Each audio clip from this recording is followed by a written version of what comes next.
आज population genetics का एक महत्वपूर्ण टॉपिक हार्डी-वीनबर्ग लॉ पढ़ेंगे। इस हार्डी-वीनबर्ग लॉ को लॉ ऑफ इक्विलिब्रियम भी बोलते हैं। ये नियम इवोल्यूशन की दृष्टि से बहुत ही महत्वपूर्ण है। ये नियम क्या कहता है? Allylic frequency and genotype frequency remains constant generation after generation. यदि किसी पॉपुलेशन के अंदर इवोल्यूशन नहीं हो रहा है तो उस पॉपुलेशन के अंदर एलील की फ्रीक्वेंसी और जीनोटाइप की फ्रीक्वेंसी जनरेशन आफ्टर जनरेशन है वो कांस्टेंट रहती है। यानी उस पॉपुलेशन में किसी प्रकार का इवोल्यूशन नहीं हो रहा है। लेकिन इस नियम की कुछ कंडीशंस है जिस पर यह लागू होता है। वो कंडीशंस कौन कौन सी है? Random mating, random mating. उस पॉपुलेशन के अंदर मेटिंग है वो रैंडम होनी चाहिए। जंतुओं के बीच में आपस में पेयरिंग नहीं होनी चाहिए। अगर जंतुओं के बीच में आपस पेयरिंग हो गई तो जीन फ्रीक्वेंसी है वो चेंज हो जाती है। तो फिर वो कह सकते हैं कि अगर जीन फ्रीक्वेंसी चेंज हो जाती है इसका मतलब वहां पर इवोल्यूशन हो रहा है। तो यहां पर ये नियम जाकर के फेल हो जाता है। इसलिए वहां पर उस पॉपुलेशन के अंदर है वो मेटिंग है वो रैंडम होनी चाहिए। दूसरा है लार्ज पॉपुलेशन, लार्ज पॉपुलेशन। ये नियम तभी लागू होगा जब पॉपुलेशन क्या होगी? लार्ज। लार्ज पॉपुलेशन अगर नहीं होगी, छोटी पॉपुलेशन होगी तो उसमें जेनेटिक डिफ्ट होने की संभावना रहती है। तो एलेलिक फ्रीक्वेंसी चेंज हो जाती है और यहां पर चेंज इस रूल्स के हिसाब से चेंज होनी नहीं चाहिए। तो पॉपुलेशन है वो बड़ी होनी चाहिए। नो म्यूटेशन, उस पॉपुलेशन के अंदर किसी भी प्रकार का म्यूटेशन नहीं होना चाहिए, नहीं तो अदरवाइज क्या होगा? जेनेटिक फ्रीक्वेंसी है वो बढ़ जाएगी। नो इमाइग्रेशन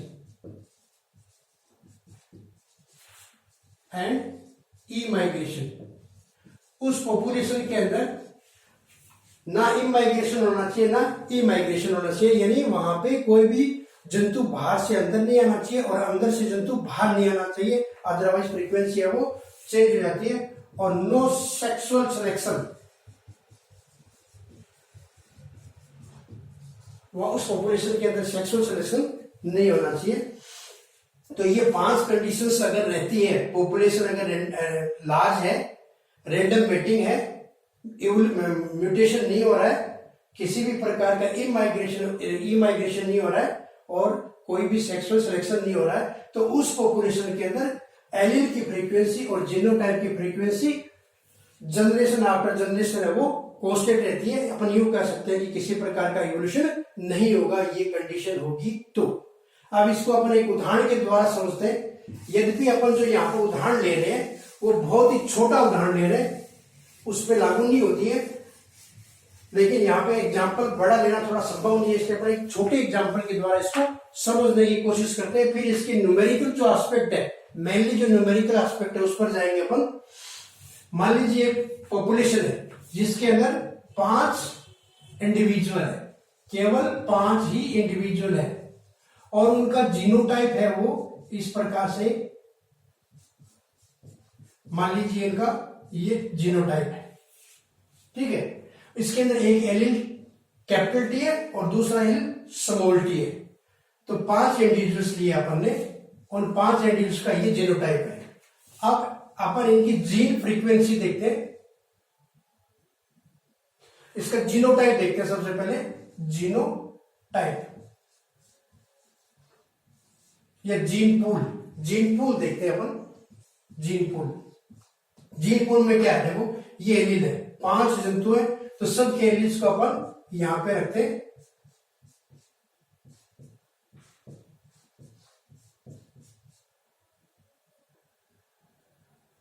ये 10 हो गए, ठीक है। ये सारे के सारे जीन पूल इनका यहां पे अपन रखा है। Sum total of gene taken together. अपन ने सारा का सारा इनका जीन पूल यहां रखा है। अब अपन इसकी कैलकुलेट करते हैं gene allylic frequency, allylic frequency. अब यहां पे दो एलील, एक तो टी है और दूसरा टी है, एक कैपिटल टी है और एक है स्मॉल टी। कैपिटल टी जो है अगर उसकी अपन फ्रीक्वेंसी निकाले, एलिलिक फ्रीक्वेंसी निकाले, तो टी की एलिलिक फ्रीक्वेंसी क्या होगी? टी को क्या करते हैं, सबसे पहले एक और जानते हैं, टी को पी से रिप्रेजेंट करते हैं, स्मॉल पी से, ठीक है। तो इसकी फ्रीक्वेंसी क्या है? टोटल यहां पर 1 2 3 4 5 6 है, और कितने में से 10 आउट ऑफ 10। तो यहां पर इसकी एलिलिक फ्रीक्वेंसी कैपिटल टी की आ गई 0.6। इसी तरीके से स्मॉल टी की फ्रीक्वेंसी, और स्मॉल टी की फ्रीक्वेंसी को अपन क्यू से रिप्रेजेंट करते हैं। तो स्मॉल टी की फ्रीक्वेंसी क्या आ गई? स्मॉल टी करके एलिल कितने अपने पास है? 1 2 3 4 आउट ऑफ 10, तो ये आ गया 0.4।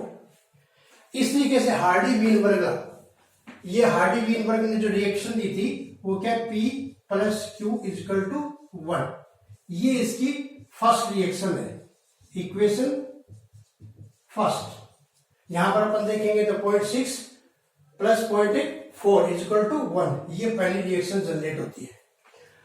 नेक्स्ट अपन लेते हैं genotype frequency, genotype frequency. Genotype frequency के अंदर अपने पास में एलिल दो है, कैपिटल टी और स्मॉल टी, कैपिटल टी और स्मॉल टी। एक चेकर बोर्ड के द्वारा समझते हैं अपन।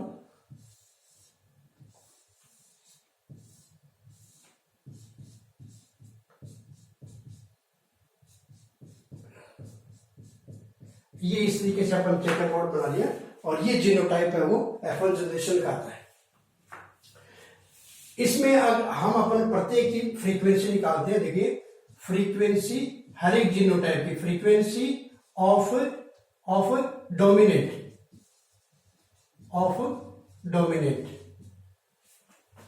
होमोजाइगस डोमिनेंट कर देते हैं यहां पे, होमोजाइगस डोमिनेंट। तो होमोजाइगस डोमिनेंट में क्या है? कैपिटल टी और कैपिटल टी।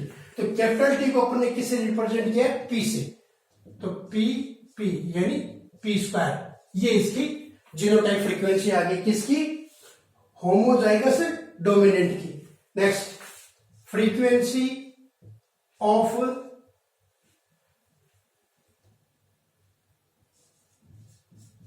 हेट्रोजाइगस। अब हेट्रोजाइगस में अपने पास में क्या है? कैपिटल टी और दो बार है ये, तो ये आ गया इसको पी से, ये टी से, और ये पी से और ये टी से, तो अपन कह सकते हैं 2pq।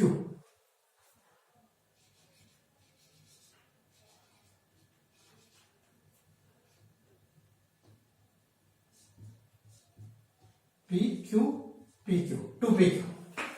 इसी तरीके से फ्रीक्वेंसी अपन इसके निकालते हैं, फ्रीक्वेंसी ऑफ होमोजाइगस क्या? Recessive, homozygous recessive. Homozygous recessive को ये स्मॉल टी है, स्मॉल टी को अपन रिप्रेजेंट किया क्यू से, तो ये आ गया क्यू स्क्वायर।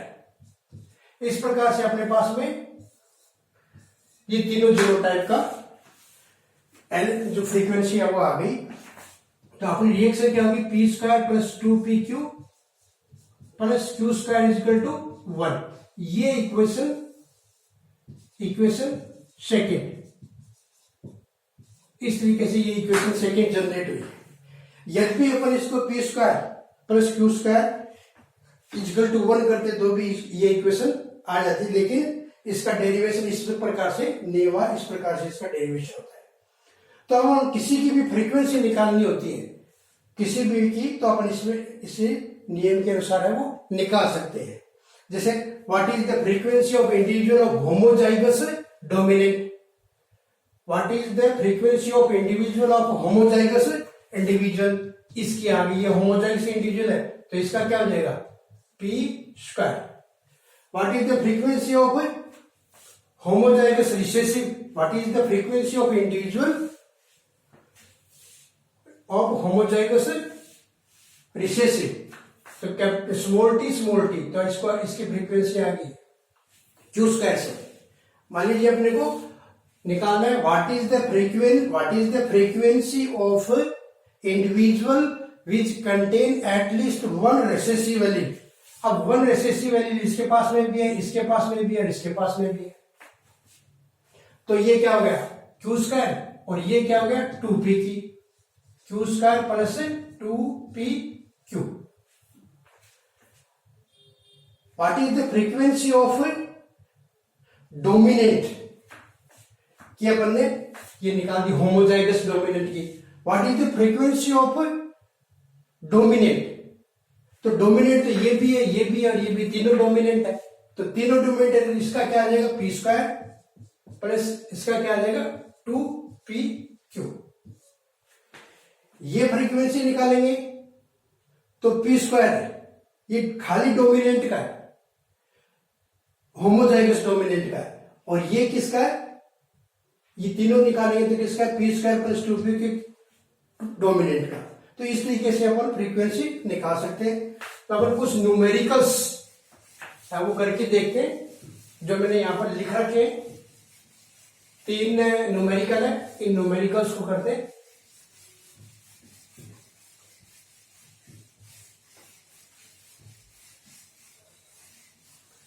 चलो let's start question number 3।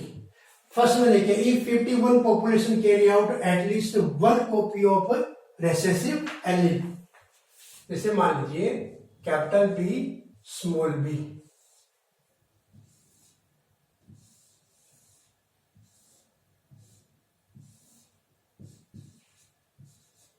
Capital B capital B capital B small B capital B small B और स्मॉल बी स्मॉल बी।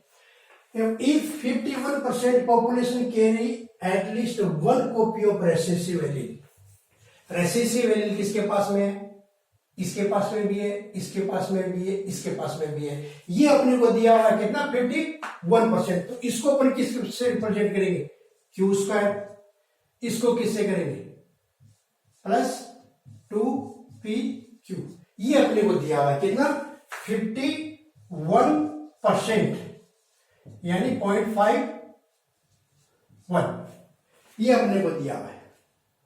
ठीक है, अब इससे अपन क्या निकाल सकते हैं क्यू की फ्रीक्वेंसी, पी की फ्रीक्वेंसी, तो पी क्या होता है p plus 2p q plus q square equal to 1, ये अपनी रिएक्शन है, तो इससे अपन पी स्क्वायर निकाल सकते हैं, p square equal to 1 minus this, और दिस की वैल्यू क्या है 0.51,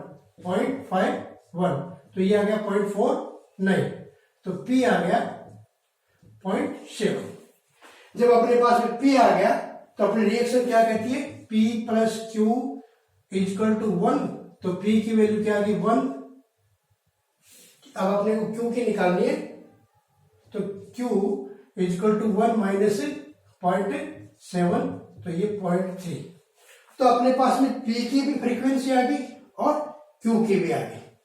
पूछ क्या रहा है क्वेश्चन में, find the frequency of dominant allele, find the frequency of dominant allele, ये डोमिनेंट है, ये भी डोमिनेंट है और ये भी डोमिनेंट है। डोमिनेंट होमोजाइगस तो पूछा नहीं है, इसने तो पूछा है find the frequency of dominant allele, तो आपने को निकालना क्या है ये निकालना है, तो ये क्या है P square plus 2p Q, ये निकालना है। पी स्क्वायर कितना है 0.49, 2 इंटू पी की वैल्यू कितनी है 0.7 और क्यू की है 3, तो 0.49 प्लस ये आ गया 9 10 11,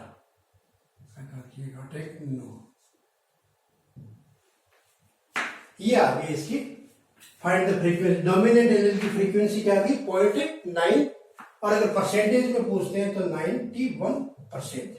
ये अपना क्वेश्चन सोल्व होता है इस तरीके से।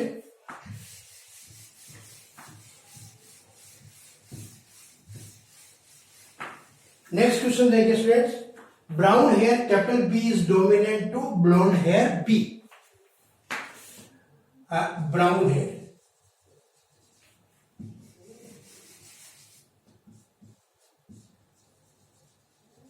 ब्राउन हेयर और दूसरा दे रखा है ब्लॉन्ड हेयर।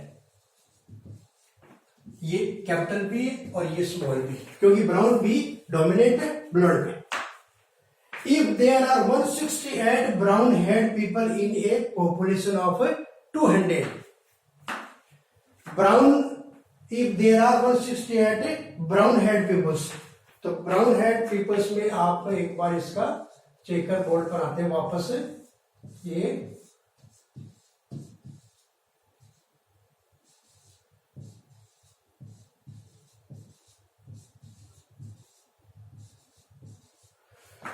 ब्राउन हेड, ये भी ब्राउन है, ये भी ब्राउन है और ये भी ब्राउन है। कितना दे रखा है? 168 brown head people in a population of 200। तो ये दे रखा है, ये क्या है? P square plus 2pq, P square plus 2pq, ये अपने को दे रखा है कितना? 168 आउट ऑफ 200। तो ये कितना आ जाएगा? 8, 4 और 100 और 0.84, क्या आ गया? P square plus 2pq। Q square निकालते हैं अपन। Q square is equal to 1 minus P square plus 2pq। ये वैल्यू अपने को दी है 1.4, 1 माइनस 0.84, तो ये आ गया 0.16, तो क्यू आ जाएगा 0.4। देन ये अपने Q की फ्रीक्वेंसी निकाली, अब अपन P की फ्रीक्वेंसी निकालते हैं। Q 0.4 होगा तो P क्या हो जाएगा? 0.6। तो इस तरीके से ये दोनों की फ्रीक्वेंसी अपने पास में आ गई। अब क्वेश्चन में क्यों क्या पूछ रहा है? What is the predicted frequency of heterozygous. तो हेटेरोजाइगस कौन सा है? ये, तो इसको क्या रिप्रेजेंट करेंगे? 2pq, 2pq, 2 इंटू पी कितना है? 0.6 इंटू 0.4, तो ये आ गया 0.42, 0.48। सेकेंड में क्या पूछा? What is the frequency of homozygous dominant. Homozygous dominant ये, इसको किससे रिप्रेजेंट करेंगे? पी स्क्वायर से। तो पी कितना है? 0.6 into 0.6 equal to 0.36। What is the predicted frequency of homozygous recessive? Homozygous recessive ये रहा, तो इसको किससे रिप्रेजेंट करते हैं? क्यू स्क्वायर से। तो क्यू कितना है अपने पास में? 0.4 इंटू 0.4 इक्वल टू 0.16। तो ये तीनों की इस प्रकार से फ्रीक्वेंसी अपन निकाल सकते हैं। तो ये इनके तीनों के आंसर है। एक क्वेश्चन और करते हैं।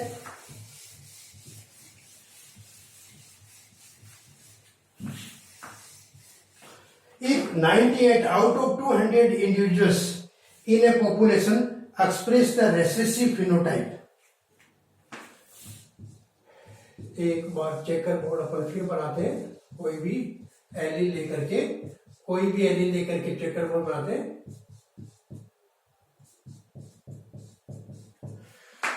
If 98 out of 200 individuals in a population express the recessive phenotype, recessive phenotype पूछा है, बताया इसने।